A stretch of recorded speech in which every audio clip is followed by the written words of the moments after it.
अस्सलाम वालेकुम नाजरीन, मेरा नाम अली रज़ा है और आप देख रहे हैं पाकिस्तान टुडे। कोशिश ये होती है कि पाकिस्तान के मुख्तलिफ शहरों, कस्बों, गाँव के जो बुनियादी मसाइल हैं एक आम आदमी के, उनको हम अपने प्रोग्राम में सेगमेंट का हिस्सा बनाएं ताकि एक अवेयरनेस भी जा सके, कहाँ मसाइल का शिकार है अवाम, वो रिकॉर्ड का हिस्सा बन सके। और कंसर्न जो मुंतखब नुमाइंदे होते हैं, कंसर्न अथॉरिटीज़ होती है, उनको भी कोशिश करते हैं कि फ़ोन कॉल पे और अपने स्टूडियो में दावत दें ताकि एक आम आदमी के क्या मसाइल है वो हल क्यों नहीं हो रहे, उनसे भी जान सकें। सरजानी कराची का एक अहम इलाका है जिसमें सैकड़ों की तादाद में आबादी है, मगर बुनियादी सहूलियात से महरूम है। ये बुनियादी सहूलियात ये आवाम क्या मांग रहे हैं? ये कह रहे हैं कि जनाब हमारे जो सिवरेज की लाइनें हैं वो तबाहाल हैं, हमारी सड़कें तबाहाल हैं, हमें पानी नहीं पहुंच पा रहा, हमारा इंफ्रास्ट्रक्चर तबाहाल है, जगह जगह कचरे और जो ढेर लगे हुए हैं वो मौजूद हैं। आखिर कैसे बुनियादी जो सहूलियात हैं वो कब फराम होंगी? और सबसे बड़ी बात कि एक कॉलेज तक अब तक जो है वो तामीर नहीं हो सका, डिस्पेंसरी गैर फाल है। इस तरह की सिचुएशन में इस आबादी में रहने वाले लोग यकीनी तौर पर शदीद परेशान हैं। उनसे वोट तो लिए जाते हैं, मगर वोट के बाद क्या उनके मसाइल हल होते दिखाई देते हैं? इसके ऊपर आज हम बात करेंगे। मेरे साथ स्टूडियो में मौजूद हैं फ़ाद रज़ा साहब, जो कि फोकल पर्सन है, पाकिस्तान पीपल्स पार्टी से ताल्लुक़ है, डिस्ट्रिक्ट वेस्ट। मेरे साथ टेलीफोन लाइन पे मौजूद है रुकने सूबाई असम्बली अब्दुल्ला शेख साहब। और साथ साथ हम कोशिश करते हैं कि बिजनेस कम्युनिटी का भी पॉइंट ऑफ व्यू लें, जिसके लिए हमने दावत दी है आज फ़ोन कॉल पे अवैस थानवी साहब, जो कि आबाद के जो चेयरमैन हैं साउथ रीजन के। हम उनसे भी जानने की कोशिश करेंगे। सबसे पहले अब्दुल्ला शेख साहब, मैं आपकी तरफ आना चाहूँगा, आपसे शो ओपन करना चाहूँगा कि सर ये इतने मसाइल हैं सरजानी के, स्पेसिफिक होकर हम अगर जानना चाहें कि आपको भी लोग वोट देते हैं, पाकिस्तान पीपल्स पार्टी का भी वहाँ पर स्टेक है, एक आम आदमी के मसाइल क्यों हल नहीं हो पाते? जी, ये इसमें सबसे पहले तो ये कि मैं आपका शुक्रिया अदा करता हूँ कि आपने ये इस प्रोग्राम में मौका दिया कि मैं आपको मसाइल जाहिर करूँ सरजानी के। जी अब्दुल्ला साहब। सरजानी टाउन जो है एक स्कीम है केडीए की 41 स्कीम, और इसके अंदर जिस तरह से इन्होंने प्लानिंग की थी वो एक बेहतरीन प्लानिंग थी। और उसमें ऐसा लगता था कि जो लो कास्ट हाउसिंग जो स्कीमें हैं उनमें एक बेहतरीन स्कीम ही साबित होगी जी। लेकिन बदकिस्मती से हुआ ये कि यहाँ पे इसकी देखभाल उस तरह से नहीं हो सकी, या इसकी प्लानिंग पे इम्प्लीमेंट उस तरह नहीं हो सका जिस तरह से ये किया जाना चाहिए था। तो ये एक मसाइल का गढ़ बन गया। और इसमें सबसे जो पहला और बड़ा मसला है वो तो ये है कि इसके अंदर कोई लुक आफ्टर करने के लिए इसको तैयारी नहीं है, कोई ऑन करने के लिए इसको तैयारी नहीं है। अब्दुल्ला शेख साहब, दोनों सारी सियासी जमातें हैं वहाँ पर, बोलते हैं कि जनाब हम ऑन करते हैं, वोट भी लेने जाते हैं, तो फिर कैसे एक मातहत इदारे के ऊपर सारी चीज़ें छोड़ दी गई? नहीं, इसमें जब सियासी जमातें ऑन करती हैं तो सियासी जमातें तो इस हिसाब से या इस लिहाज से देख सकती हैं इसको कि जो वहाँ पे पॉपुलेशन है, जो लोग हैं उनको लुक आफ्टर करते हैं, वो उनको देखते हैं कि उनके क्या मसाइल हैं पर्सनली या इंडिविजुअली। लेकिन अगर इसमें आप ये देखें कि इस प्लानिंग का क्या हुआ, इस 41 स्कीम का क्या हुआ, तो उसमें जाहिर है कि ये एक इदारे का या हुकूमत का ही जिम्मा है। सर आप समझते हैं इसमें जो सूबाई हुकूमत है उसकी लैकिंग है? जी बिल्कुल, सूबाई हुकूमत ने इसको नजरअंदाज किया है और इसके ऊपर हमने बारहा बात की। इसमें मेडिकल के हवाले से कोई सहूलियात मौजूद नहीं है। और इसमें हमने जब लास्ट टाइम भी अभी हमारी डॉक्टर अजरा पेजो साहिबा हैं, उनसे मुलाकात हुई, उनसे हमारी एक मीटिंग हुई, उसमें उन्होंने खुद कॉल किया हमें मीटिंग के लिए और ये सारे मसाइल पूछे, उसको लिखा, नोट किया, और उसके बाद उन्होंने बताया कि हम इस पर काम कर रहे हैं। जिसके अंदर मैंने एक हार्ट डिजीज के हवाले से जो एक मोबाइल वैन होती है उसके लिए मैंने उनसे डिमांड की थी कि अगर आप ये हमें फराहम कर दें तो बहुत अच्छा होगा। मैं सरजानी से लोग निकल के अगर खुदा की बस्ती से अगर अब्दुल्ला शेख साहब, मैं समझ पा रहा हूँ कि जो वहाँ पे टूट फूट का शिकार सड़कें हैं उसकी जिम्मेदार पाकिस्तान पीपल्स पार्टी है। आप ये समझते हैं कि अगर वहाँ पर सेहत का निज़ाम मौजूद नहीं है और वो मफलूज हो चुका है, उसकी जिम्मेदारी पाकिस्तान पीपल्स पार्टी पर आयद होती है? अगर वहाँ पर दीगर मसाइल हैं, वहाँ के सरजानी की अगर हम बात करूँ तो उसके अंदर बराह रास्त पाकिस्तान पीपल्स पार्टी शामिल है? जी बिल्कुल, क्योंकि देखें सूबाई हुकूमत है, 15 साल से गवर्नमेंट में 15 है साल से। पाकिस्तान अब्दुल्ला शेख पीपल्स साहब पार्टी। लाइन पे रहिएगा। फाज साहब, क्यों डिस्पेंसरी नहीं दे रहे, क्यों लोगों को सड़कें बना के नहीं दे रहे, क्यों लोगों को तालीम की सहूलियात फराम नहीं कर रहे? वो कह रहे 15 साल से आप लोग मौजूद हैं। मेरे बड़े भाई हैं अब्दुल्ला भाई, और बड़ा अच्छा उनके साथ एहतराम का रिश्ता है। बात यह है कि मुझे तो हैरत ये हो रही है कि अब्दुल्ला भाई ने टोटल रिस्पॉन्सिबिलिटी स्कीम 41 और सरजानी टाउन की पाकिस्तान पीपल्स पार्टी पे बड़ी वो आसानी कह से रहे हैं आप डाल लोग दी। 15 साल से मौजूद हैं, तो आप पर ही आएगी ना। अब्दुल्ला भाई एमपीए अभी नहीं आए हैं। अब्दुल्ला भाई एक एक्सपीरियंस एमपीए हैं जो एमक्यूएम के उरूज के टाइम पर भी एमपीए 5 साल रहे हैं। जिस वक्त अब्दुल्ला भाई खुद पार्ट ऑफ गवर्नमेंट थे, उस वक्त सरजानी टाउन यही सरजानी टाउन था या कोई ऐसा हॉस्पिटल यहां सरजानी टाउन में बना हुआ था तो जो देखभाल ना होने के बाइस खस्ता हाली का शिकार हुआ हो? सरजानी टाउन, बिल्कुल एक बात मैं इनकी बिल्कुल उसके ऊपर ओके करता हूं कि सरजानी टाउन नजरअंदाज रहा है, लेकिन जिम्मेदार आप लोग हैं, वो ये कह रहे हैं। मैं आपसे ये अर्ज कर रहा हूं आपकी खाली पार्टी है। पाकिस्तान पीपल्स पार्टी को जिम्मेदार ठहराना ये कैसे सरासर सर? ज्यादती है। कैसे ज्यादती है? वो कह रहे हैं आप ही मिनिस्टर जिम्मेदार हैं। Provincial assembly, minister provincial assembly या मेंबर ऑफ प्रोविंशियल असेंबली, अब जो वो रहे हैं 2 साल तो रहे हैं ना मेंबर सूबाई असेंबली के, अभी भी हैं। 2 दफा का टर्नओवर है अब्दुल्ला भाई का। पहले भी 5 साल रहे, उससे पहले भी 5 साल एमक्यूएम की गवर्नमेंट के एमपीए रहे। मैं आपको एमपी का काम नहीं है ना सड़कें बनाना, मतलब वो कहते हैं कि जनाब बल्दियाती अब आपके चेयरमैन आप मखलूत हुकूमत का हिस्सा रहे ना पाकिस्तान पीपल्स पार्टी की, आप डिनाई तो नहीं कर सकते इस बात से।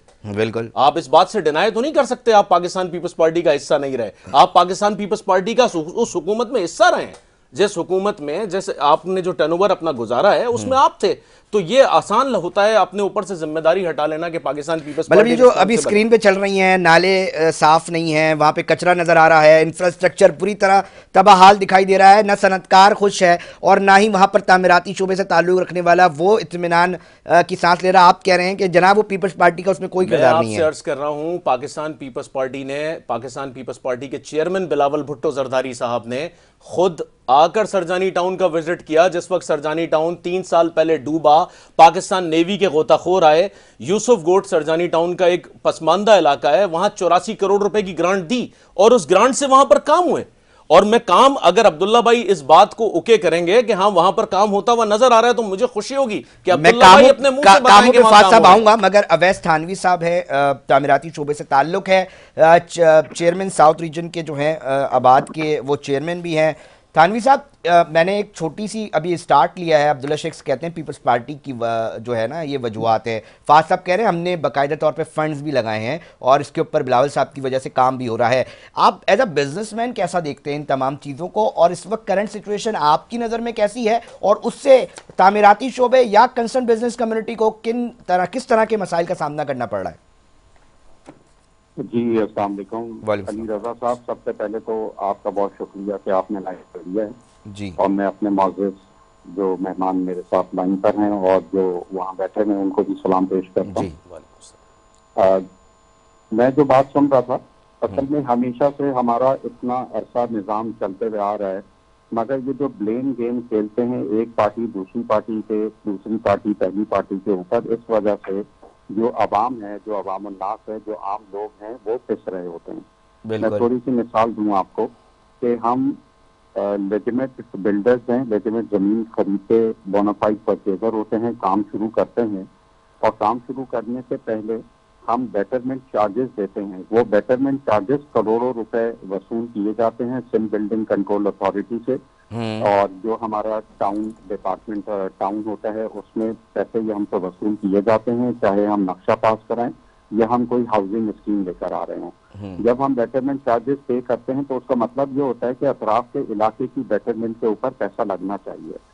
और जहां मेरे भाई ने जो पीपल्स पार्टी से जिन भाई के हमारे ताल्लुक के साथ भाई बैठे हुए, इनसे ये पूछें कि जो बेटरमेंट चार्जेस की मद में पैसे लिए जाते हैं वो आवाम के लिए और उधर के अतराफ के इलाके के लिए जो लिए जाते हैं वो पैसे खर्च फिर कहाँ होते हैं? क्योंकि सरजानी टाउन में तो बहुत अरसे से काम ही नहीं हो रहा है, रोडें टूट का शिकार हैं। मैं मंगोपीर रोड की मिसाल दे दूं, आज से 6 साल हो गए मंगोपीर रोड बनी थी, उसके बाद टूट के तबाह हाल का शिकार हुई, अभी बन गई, आधी छोड़ दी, आधी रह गई। तो ये क्या वजूहात हैं किस वजूहात की वजह से ये काम नहीं होते? एक चीज, दूसरी चीज ये है कि पानी का कोई निज़ाम नहीं है, बिजली का कोई निज़ाम नहीं है। चले बिजली और पानी इनके जिम्मे अगर नहीं भी आता, मगर रोड इंफ्रास्ट्रक्चर जो रोडों के ऊपर हम चल रहे हैं और आवाम में चलना है, वो वहां तक पहुंचना है। जब तक वो रोड का इंफ्रास्ट्रक्चर नहीं होगा तो आवाम कहाँ जाएगी? मतलब आवाम कनेक्टिविटी का भी एक बड़ा मसला है कि एक ही इलाके में दूसरी इलाके में जाने के लिए एक बड़े इम्तिहानात से गुजरना पड़ता है। थोड़ा सा मुझे इस हवाले से भी आगाह कर दिएगा वैसे साहब कि तमाम डॉक्यूमेंट होने के बावजूद इतलात ये आती हैं कि बिल्डर कम्युनिटी परेशान दिखाई देती है कि जनाब मेरे पास कागज हैं, मैं तमाम चीज़ों को वेरीफाई कर चुका हूँ, उसके बाद भी मुझे एकदम से बताया जाता है कि जनाब आप मालिक नहीं हैं। तो ये क्यों होता है, क्या हाल है? कि दो हाथियों की लड़ाई में हम पिस रहे होते हैं। एक हाथी है केडीए, कराची डेवलपमेंट अथॉरिटी, या एमडीए, एक हाथी है बोर्ड ऑफ रेवेन्यू। इन दोनों की लड़ाइयों में हम पिस रहे होते हैं। कोई कहता है ये हमारी जमीन है, कोई डिपार्टमेंट कहता है ये मेरी जमीन है, नक्शा इधर से पास होना है, लेआउट यहाँ से पास होना है, फॉरवर्डिंग यहाँ से होनी है। हमारा तो हर डिपार्टमेंट में जो बोर्ड ऑफ रेवेन्यू है, हम तो कहते हैं कि बोर्ड ऑफ रेवेन्यू के तमाम रिकॉर्ड को डिजिटलाइज किया जाए। दुनिया में तमाम रिकॉर्ड डिजिटलाइज है। ये गत्ते की जो फाइलें हैं ये खत्म हो चुकी हैं, क्यों नहीं डिजिटलाइज करते? ये नहीं, क्यों आपसे अगर सवाल किया जाए कि आप क्या समझते हैं क्यों डिजिटलाइज नहीं किया जाता? डिजिटलाइज ना करने की मेन वजूहत है ना, ताकि खुद बोर्ड जो है कागजात में नहीं कर सकेंगे ये लोग। अगर एक चीज डिजिटलाइज हो गई और कंप्यूटर का हिस्सा बन गई और रिकॉर्ड का हिस्सा बन गई तो वो फिर कागज आगे पीछे कैसे होगा? तो थानवी साहब, मुझे अवैध साहब एक बात समझ नहीं आ रही। आर्मी चीफ साहब अगर आते हैं कराची, आप ताजरों से मिलते हैं, तमाम लोगों से बात होती है, आप लोग पावर कॉरिडोर्स में बैठे दिखाई देते हैं, आपकी सुनी भी जा रही होती है, आपसे बोला भी जा रहा होता है कि जनाब माशी सूरत बेहतर करने के लिए चीजें करें। तो ये उन मीटिंग्स में ये बातें नहीं रखी जाती? मैं आर्मी चीफ आसिम मुनीर साहब की आपकी 2 मीटिंग्स का हवाला दूं, जो मीटिंग्स उन्होंने ताजिरों से की हैं, बहुत खुशाइन मीटिंग रही हैं। उसमें 2-3 चीजों के ऊपर बात की और एम्फसाइज किया हमारे सीनियर्स ने भी, जिसमें हमारे चेयरमैन हसन बख्शी साहब ने कहा सिस्टम के हवाले से कि जो सिस्टम का निज़ाम चल रहा है इसको खत्म होना चाहिए। लोग कब तक जो है वो डर डर कर अपनी जिंदगी गुजारेंगे? अब तो लोगों ने नाम लेकर शुरू कर दिया है कहना कि फलां आदमी हमारी जमीन के ऊपर बैठकर कब्जा कर लेता है, और ना सिर्फ कब्जा करता है, कब्जा करने के बाद जो है उस जमीन के कागजात में चेंजेस करता है, जो रिकॉर्ड की फाइल होती है उसमें चेंजेस करता है। तो मतलब यह है कि ये सारी चीजें तो हमने आर्मी चीफ से बताई हैं, और आर्मी चीफ साहब का मैं बहुत मशहूर हूँ कि उन्होंने ताजिरों को और जो सनअतकार हैं उन लोगों को ये कहा है, अपने वर्ड दिए हैं कि हम जो है वो इस सिस्टम के खिलाफ भी काम करेंगे, इस सिस्टम को क्रैक डाउन भी करेंगे। मगर कोई चीज होते हुए नजर नहीं आ रही है, कोई चीज होती नजर नहीं आ रही। अब्दुल्ला शेख साहब, क्यों, ये कौन लोग हैं, क्यों ताजिर बरादरी खुश नहीं दिखाई देती? सूबाई असेंबली है सर, मुंतखब किया है लोगों ने, आवाम भी परेशान है इन खस्ताहाल सड़कों से, इन्हीं तमाम चीज़ों से। फिर अब ये बिजनेस कम्युनिटी अगर ये वाली बात कर रहे हैं कि जनाब नहीं होता दिखाई दे रहा, कहाँ खड़े हैं फिर सर अब्दुल्ला शेख साहब?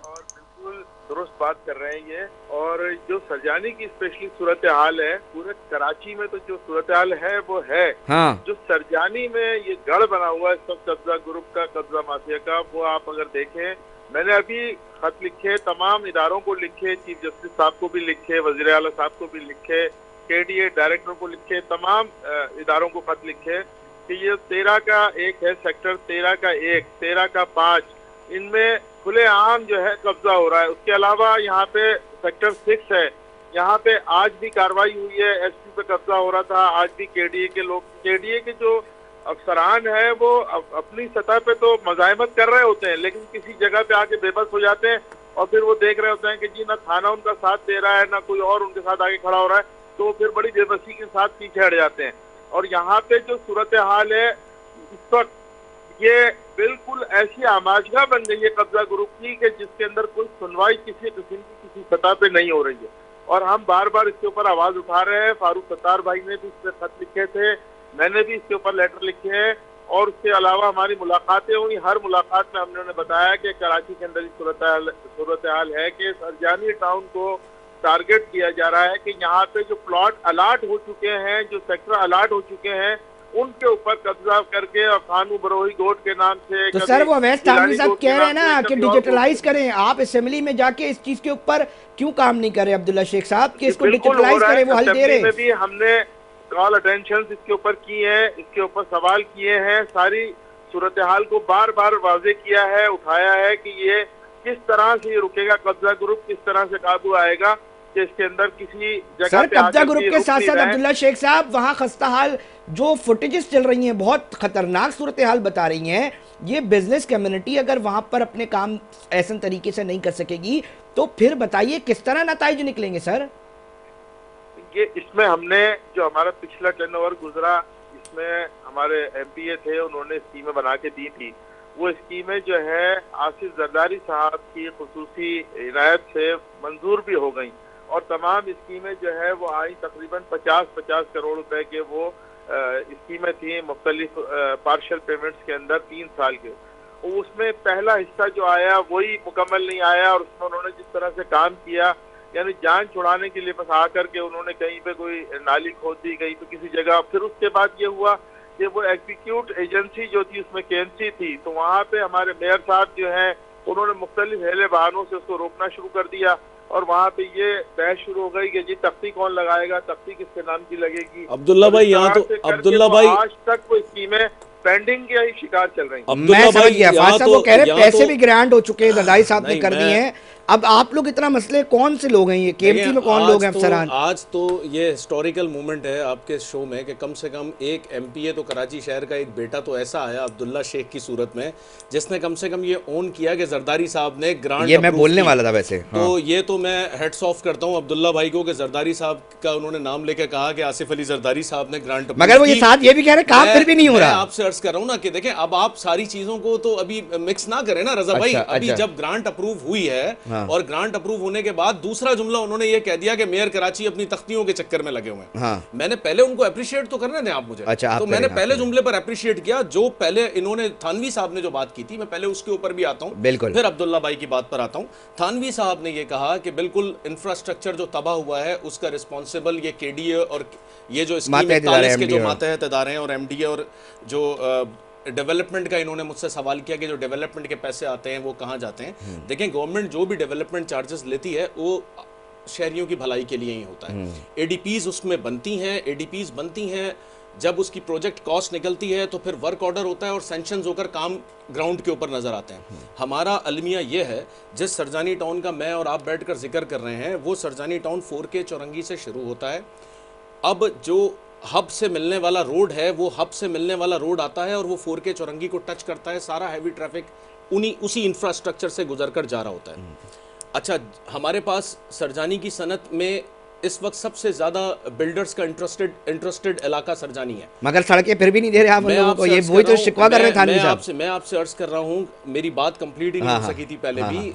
चेयरमैन साहब ने जो फंड दिया उस फंड से काम शुरू हुआ। जो हमने सेवरेज का काम करवाया उसमें हमने कारपेटिंग के काम चार तो नाम बता दें कहाँ करवाया ताकि लोग जो सरजानी के सुन रहे हैं बिल्कुल वो आपको बताते हैं कि हाँ भाई अल्लाह वाली से लेकर न्यू कराची अल्लाह वाली एक चौरंगी है, 4K चौरंगी से लेकर अल्लाह वाली चौरंगी तक। ये नाज़रीन सुन लें, आपको ये बता रहा हूँ कि ये कह रहे काम करवाए तो आप मुझे फीडबैक जरूर दीजिएगा। बिल्कुल, आप ग्राउंड पर आए ना रजा भाई। अच्छा, 4K चौरंगी से हमने अल्लाह वाली तक जो डबल रोड है हमने ना सिर्फ ये कि उसकी कंप्लीट कारपेटिंग की बल्कि वो जो 84 करोड़ रुपए से जो नाले का काम हमने जो शुरू किया था अल्हम्दुलिल्लाह वो पाए तकमील तक पहुंचा। और जहां तक रही ये 2 जगह नहीं सर, मैं तो आपको डिटेल्स दे सकता हूं सर, मुझे 4-5 तो नाम बता दें। मैं आपको बता रहा हूं, करीमी चौरंगी से लेकर 4K चौरंगी तक 40 और 36 की सेवरेज लाइन हमने करवाई। उसके अलावा एक हमारा वहां पर सरजानी के अंदर एक इलाका है यूसुफ गोट से पाकीजा से जो मुर्तजा भुट्टो चौक तक आता है, वहां की हमने सेवरेज लाइन 36 की अभी नहीं डलवाई। अभी जो काम चल रहा है वो हम 70 इंचेस के ऊपर जो काम चल रहा है, जो सेवरेज की लाइन मेन डैमेज है अल्लाह वाली के ऊपर, वो भी अंडर प्रोसेस है। कंस्ट्रक्शन उस पर चल रही है, काम चल रहा है। सेकंड, जो मंगोपीर रोड के ऊपर थानवी साहब ने बात की कि मंगोपीर रोड आधा बन गया और आधा रुका हुआ है, तो मैं बिल्कुल थानवी साहब की इस बात से डिनाई नहीं करूंगा कि लोग परेशानी में हैं और वो काम मंगोपीर रोड वाला अल्तवा का शिकार रहा। कतई नजर इसके कि जो उन्होंने कहा कि हम एक दूसरे पर डालते हैं, मैं कभी ये बात नहीं करूंगा कि मंगोपीर का एमपीए मुत्तहिदा कौमी मूवमेंट से ताल्लुक रखता है। मैं कतई नजर उसके ये बात नहीं करूंगा। मैं ये सिंध गवर्नमेंट को ओन करते हुए ये बात करता हूं कि जितने काम सिंध गवर्नमेंट करवा रही है वो अभी भी आप चले जाइए, सुबह भी उसके ऊपर काम आपको होता हुआ नजर आएगा। हैवी ट्रैफिक का रूट ये है। ताजरों को क्यों नहीं दिख रहा सर जो काम हो रहा है आप नहीं लोगों सर, को? ताजर ब्रादरी एक वो थानवी साहब कह रहे हैं यार काम नहीं हो रहा, ब्लेम गेम का काम कर रहे हैं आप लोग। थानवी साहब ब्लेम गेम नहीं कर रहे। नहीं, आप वो कह रहे हैं आप लोग ब्लेम गेम कर रहे हैं। नहीं नहीं, मैं तो देखें, मैंने तो ब्लेम काम गेम इनको किया ही नजर नहीं। क्यों नहीं आ रहा? ये मैंने इतना तो- सारा काम हो रहे हैं फाद मैंने साहब। तो ब्लेम गेम किया ही नहीं। मैंने हाँ। तो अब्दुल्ला भाई की बात को अभी सेकंड किया हाँ। कि जरदारी साहब ने फंड ग्रांट किया। तो देखिए काम तो हो रहा है और काम पीपल्स पार्टी करवा रही है। मैं सिर्फ ये कहता हूं कि एमपीए आप हैं, स्टेक होल्डर आप हैं। मैंने ब्लेम गेम नहीं किया था।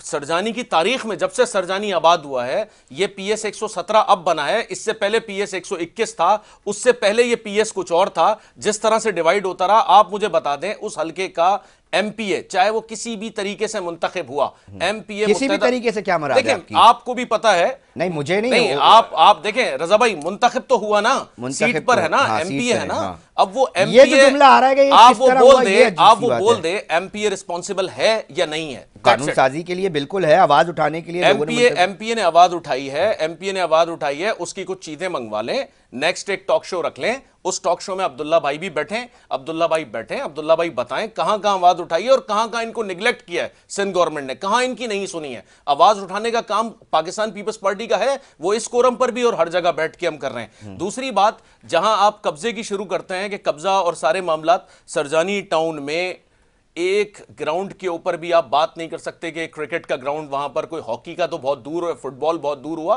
क्रिकेट ग्राउंड नहीं बचा है। एक क्रिकेट ग्राउंड, 2 क्रिकेट ग्राउंड अगर वहां पर मौजूद होंगे तो बादल नख्वास्ता होंगे, अदरवाइज नहीं। पुराने अदवार के मलबे को अब पाकिस्तान पीपल्स पार्टी जो आप कह रहे हैं एमक्यूएम की हुकूमत थी, उन्होंने कब्जे करवाए। देखिए मैं किसी सर, का वो नाम तो ये लेकर रो रहे ब्लेम हैं गेम कि नहीं कर रहा भाई- हूं, मैं किसी का नाम लेकर रजा भाई ब्लेम गेम नहीं कर रहा हूं। सबको पता है कि क्या हुआ है पिछले अदवार में, ना अब्दुल्ला भाई से सर, कुछ आज ढका की छुपा तारीख है। में सनती जोन पूरा सेक्टर 8 का कब्जा हो चुका है, सेक्टर 8 बोर्ड बन चुके हैं। सेक्टर 8 में जो लोग बैठे हैं, ताजिर सेक्टर आपके 8 साथ में बैठ के कह रहे हैं हमें सड़कें नहीं दे रहे। रजा भाई, जो सेक्टर 8 में जो लोग बैठे हैं, जिन्होंने सैफल मरी गोट काटा, जिन्होंने कब्जा किया, उन्होंने हाल ही में मुत्तहिदा कौमी मूवमेंट के मरकज पे जाकर शमूलियत की। मेरे पास फुटेजेस मौजूद हैं। क्यों ऐसे लोगों को फिर ओन किया, क्यों ओनरशिप दी?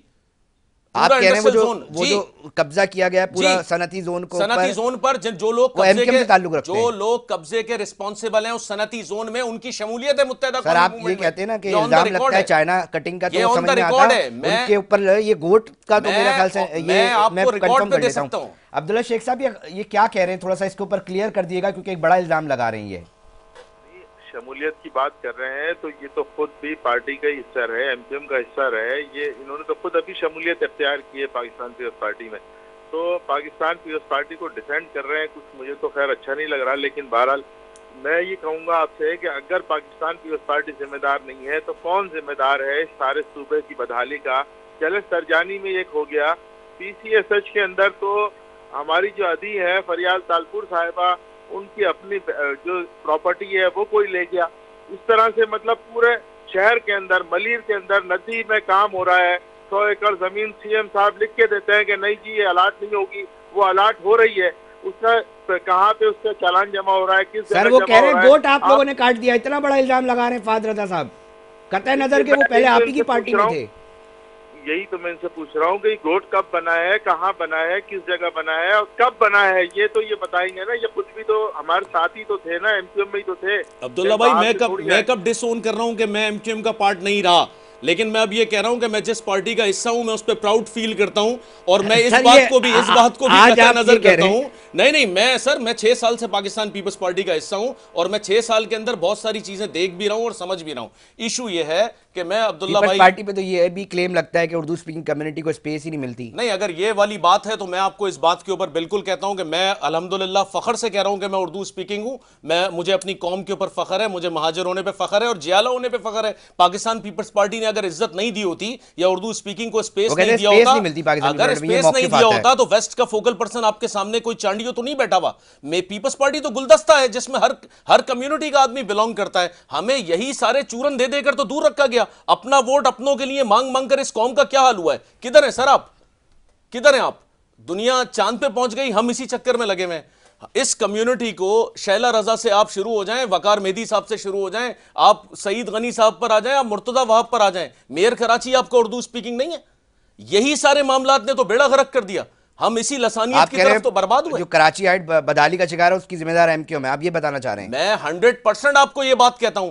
आप देखें, मैं अब्दुल्ला भाई के साथ तो मैंने पाक सरजमीन पार्टी में भी 2 साल काम किया। बात यह कि अगर पार्ट उसका रहे हैं तो आप हकाइक की तरफ आए ना। अब्दुल्ला भाई तो खुद बोलते रहे अपनी स्पीचेस में कि MQM was the responsible of all of that. आखिरी कमेंट लेना चाहूंगा अवैस थानवी साहब, आप गुफ्तगू सुन रहे हैं, आखिरी कमेंट देते हैं जरा मुझे ना आप जरा के। एक बात ये तो बताएं कि अगर लसानियत की बात है तो ये मरी कबाइल जो अगर हमारे पास शमूलियत इख्तियार कर रहे हैं तो इस पर क्यों एतराज है? सर मैं अब्दुल्ला शेख ने बहुत अच्छा पॉइंट उठाया, मैं आपकी तरफ आऊंगा। अवैस थानवी साहब से जरा ले लूं, फिर मैं सनतकार को भी क्योंकि एड ऑन करना है। अवैस थानवी साहब आपने गुफ्तगू सुन ली, नजर आ रहा है आपको काम होता हुआ कि हो जाएगा? चलें ठीक है जी। अब्दुल्ला साहब मेरे भाई हैं, फाद साहब मेरे भाई हैं। मैं किसी के हवाले से कोई गलत बयानी नहीं करूंगा।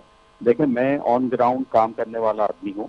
मेरे पास कंस्ट्रक्शन अल्हम्दुलिल्लाह कंपनी है और मैं आबाद का बहैसियत चेयरमैन साउथ रीजन अपने तमाम आबाद के लोगों की नुमाइंदगी करते हुए ये बात कह रहा हूँ कि जो काम नजर आ रहे हैं हो रहे हैं वो बिल्कुल हो रहे हैं। इसमें मैं बिल्कुल क्रेडिट दूंगा जो काम हो रहे हैं। कौन करा रहा है सर? पार्टी का तो ओन कर दें जरा, ये पार्टी करा रही है, ये पार्टी करा रही है? सर देखें, मैं इसमें एक बात कहूँ कि अब्दुल्ला साहब बहैसियत एमपी अगर वहां से इलेक्ट हुए तो इनकी जिम्मेदारी है काम कराना।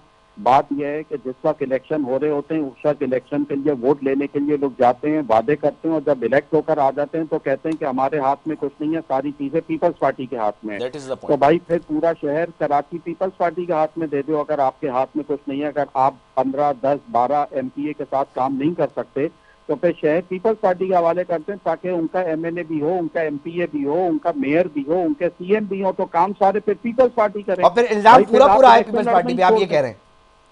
फिर आप इलेक्शन लड़ना ही छोड़ दें। जब बार बार यही गेम खेलना है कि हमारे इख्तियारात हमारे हाथ में नहीं है, जब इख्तियारात नहीं है तो भाई इख्तियारात को रोना है तो फिर इख्तियार में नहीं आए। बहुत शुक्रिया। अवैस थानवी साहब अपना मौक़िफ़ पेश कर रहे थे, इसके ऊपर बात करेंगे। वक्त हुआ एक ब्रेक का, साथ ही जुड़े रहिएगा और एक अहम गुफ्तगू चल रही है नाजरीन और यकीनी तौर पे इसका फीडबैक भी हम चाहेंगे कि आप दें। वक्त हुआ है ब्रेक का, ब्रेक पे जा रहे हैं, फिर हाजिर होते हैं।